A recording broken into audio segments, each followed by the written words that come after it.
Hallelujah, praise God. मोहतरम अज़ीज़ान ग्रामी, यसु मसीह के मौलूद मुक़द्दस के पुरजलाल बाकमाल और बेमिसाल नाम में आपकी खिदमत में सलाम पेश करता हूँ। मैं हूँ अहकर खुदा का खादम फरियाद गिल। और जो क्वेश्चन है हमारे पास वो आया है संधू व्लॉग की तरफ से। संधू साहब ने जो क्वेश्चन किया है वो ये है कि नज़र लग जाए तो क्या किया जाए, और बिब्लिकली ज़ाहिर है इसको समझने की भी ज़रूरत है।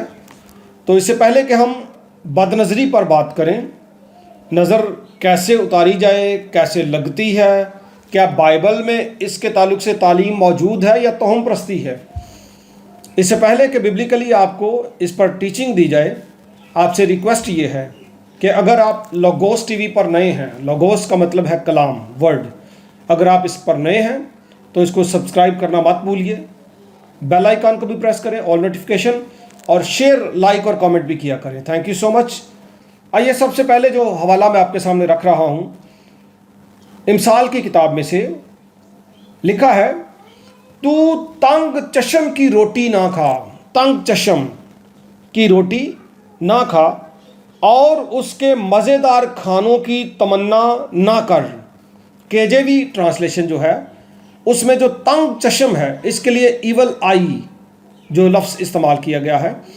दाओ not eat the bread of him that had an evil आई, जिनकी आँखें जो हैं वो किसी चीज़ को बर्दाश्त नहीं कर पाती। तंग चश्म, जिनकी आँखों की वजह से बदनज़री आगे किसी को लग जाती है, ऐसे लोगों के हाथ रोटी ना खा और उसके मज़ेदार खानों में शामिल ना हो, क्योंकि जैसे उसके दिल के अंदेशे हैं, क्योंकि दिल में उसके कुछ और चल रहा है ना, वैसा ही वो भी है। वो तुझसे कहता है कि खा और पी, लेकिन उसका दिल तेरी तरफ नहीं है।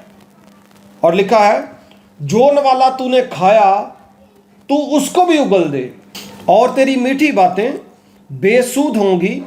इसलिए ज़रूरी ये है कि हम जो तंग चश्म लोग हैं उनसे बचें। 28वां बाब इमसाल का उसकी 22वीं आयत में भी तंग चश्म के ताल्लुक़ से बात की गई है। और इमसाल ही की किताब में एक और रेफरेंस है जहाँ पे लिखा है, जो नेक नज़र है, कुछ ईवल आइज़ होते हैं, बदनज़री रखते हैं, और कुछ नेक नज़री भी रखते हैं। जो नेक नज़र है वो बरकत पाता है, ये कलाम का फ़ैसला है। आइए एक और रेफरेंस मैं आपके सामने रखने लगा हूँ मरकज़ की इंजील में से। फिर उसने कहा, जो कुछ आदमी में से निकलता है वो उसको नापाक करता है, आदमी के अंदर से जो निकलता है, क्योंकि अंदर से यानी आदमी के दिल से बुरे ख्यालात निकलते हैं। और कौन कौन से निकलते हैं?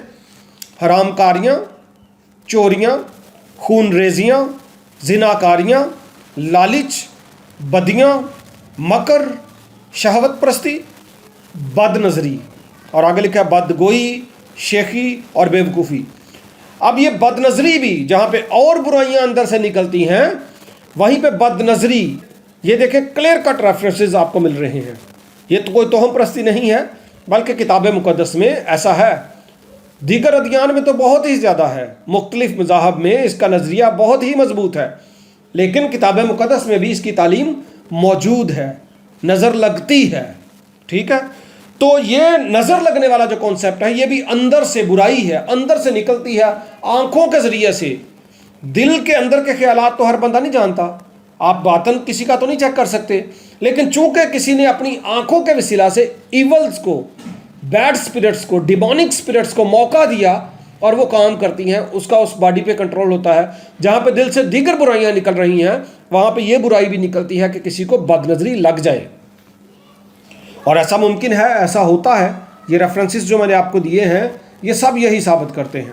एक हवाला है मत्ती की इंजील में कि मसीह ने आसमान की बादशाहत की मिसाल दी कि उस घर के मालिक की मानिद है, वो सवेरे निकला पाकिस्तान के लिए, मज़दूर उसको चाहिए थे।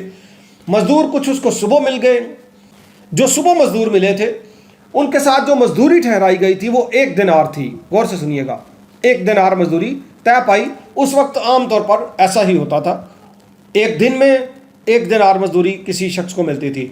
मिसाल के तौर पर जैसे आज एक मज़दूर अगर काम करे तो 1500 मिल जाता है, या उसको 1700 या 2000 जो भी उसकी मज़दूरी है, कम भी हो सकती है। तो जो किसी इलाके में तय है वही दी जाती है। यहाँ पे जो तय थी वो 1 दिनार थी, लेकिन जो मालिक है वो फिर दिन चढ़े गया, कुछ और मजदूर ले आया, फिर गया दोपहर को कुछ और मजदूर ले आया, 1 घंटा पहले भी, यानी दिहाड़ी ख़त्म होने से 1 घंटा पहले भी वो गया और मजदूर ले आया। अब ये तो मालिक है ना, उसने क्या किया कि शाम को जब फैसला करने की बात आई, पैसे देने की बात आई, मजदूरी उजरत, तो उसने सबको 1-1 दिनार दे दिया। और जब सबको मजदूरी मिल गई तो जो पहले आए थे वो मालिक से शिकायत करने लगे कि इन पिछलों ने 1 ही घंटा काम किया है और तूने इनको हमारे बराबर कर दिया। उसने जवाब देकर उनमें से एक से कहा, मियाँ मैं तेरे साथ बेइंसाफ़ी नहीं करता, क्या तेरा मुझसे 1 दिनार नहीं ठहरता था? यानी तेरी मजदूरी 1 ही थी, यही ठहरी थी। जो तेरा है उठा ले और चला जा। मेरी मर्जी ये है कि जितना तुझे देता हूं इससे पिछले को भी उतना ही दूं, ये मेरी मर्जी है। क्या मुझे रवा नहीं कि अपने माल में से जो मेरे पास है जो चाहे करूं? या तू इसलिए कि मैं नेक नजर हूं बदनजरी से देखता है? ठीक है, अब मालिक ये सोच रहा है कि ये जो लोग हैं, ये इनकी जो आइज़ है ये बदनजरी की, क्योंकि उनको तो उनकी उजरत मिल गई, अब इनकी आइज़ जो हैं वहाँ पे बदनजरी को वो देखता है।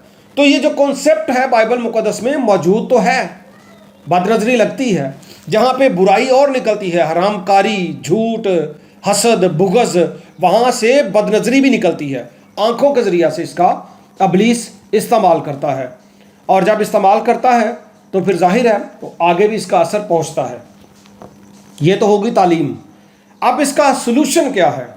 सलूशन ये है जी कि पहले तो आप खुद, चूँकि आपको नहीं पता कि कौन ऐसा बंदा है जिसकी ईवल आइज़ हैं, तो आपने करना क्या है, अपने आप को, अपने बच्चों को, अपने वालिदैन को, सब यानी कि जितने भी अजीज़ हैं जो घर में रह रहे हैं या दूर भी हैं, उन सब को बर्रे के पाक खून के सुपुर्द करना है।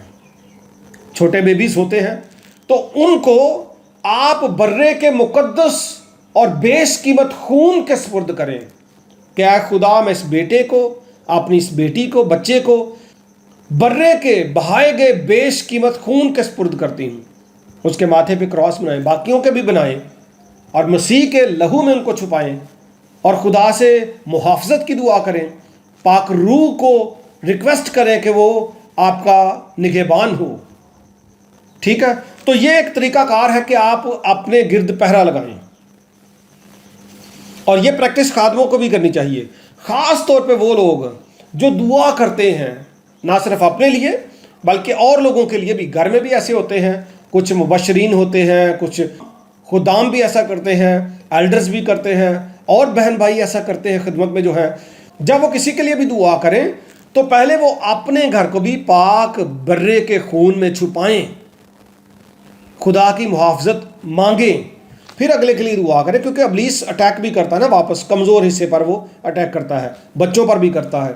तो आप, एक तो ये तरीका है। दूसरा, फिर जो भी शख्स आपको, आपके बच्चे को, आपके घर की चीज़ों को देखने के लिए आ रहा है, गाड़ी हो सकती है, बाइक हो सकती है, घर हो सकता है, जो भी उसको देखने के लिए आ रहा है, चाहे वो बज़ाहिर कोई तोहफ़ा लेकर आ रहा है, लेकिन आपको शायद पता नहीं कि उसकी आइज़ जो हैं वो इवल हैं और उसके अंदर सैटन इस तरह से काम कर रहा है, तो आपने पहले से ही अपने लिए भी मुहाफ़ज़त की दुआ करनी है, और आने वालों को भी, कि खुदावंद जो भी शख्स आता है वो हमारे घर के लिए बरकत का बायस हो, ना कि लानत का, ना कि बदनज़री का। ये दुआ करनी है। जब भी आप प्रोग्राम रखें, बच्चे पैदा हों, छोटे बच्चों को ख़ास तौर पर और बड़ों को भी, जब भी कोई आप खुशी करें तो आने वाले लोगों को भी उनके लिए पहले से दुआ करें घर में, कि जो आए वो हमारे लिए बरकत का बायस हो और हम उसके लिए बरकत का बायस हों। इस तरह से आप सैटन को डांट सकते हैं, रोक सकते हैं। और मसीह ने अपने शागिर्दों को इख्तियार भी दिया है कि इब्लीस की सारी कुव्वतों पर गालिब आओ। तो आप यीशु मसीह के नाम से उनको डांट सकते हैं, दफा दूर कर सकते हैं। इस तरीके से ना सिर्फ आप खुद बचेंगे बल्कि दीगरों को भी बचा लेंगे। और दूसरी अहम बात यह है कि पाक रूह की एक नेमत है, रूहों का इम्तियाज़। रिक्वेस्ट करें कि खुदा आपको वो दे, फिर आपको खुदा का रूह बताएगा कि अगले बंदे के अंदर इब्लीस किस तरह से काम कर रहा है اور وہ پہلے سے آگاہی ہو جائے گی، اور آپ کام تو وہی کرنا ہے، یسوع کے نام سے ڈانٹنا ہے اور باقیوں کو اس کی محافظت میں برے کے خون میں چھپانا ہے۔ اوکے جی، ہوپ فلی یہ ویڈیو بھی آپ کے لیے بلیسفل ہوگی۔ خداوند آپ کو بہت برکت دے، خداوند آپ پر نگہبان ہو، ہر طرح کی بد نظری سے بچائے، ہر طرح کا ابلیسی اثر، سیٹینک اسپرٹس، ڈیمونک اسپرٹس جو آپ کی فیملی میں کام کر رہی ہیں، کہیں پہ بھی ہیں، میں ان کو یسوع کے نام سے ڈانٹتا اور جھڑکتا ہوں، وہ سب دفع ہو جائیں اور آپ خداوند کے حضور میں بڑھتے اور ترقی کرتے اور اس کے نعرے مارتے جائیں۔ یسوع مسیح کے نام کی جے ہو، ہاللیلویہ، تھینک یو۔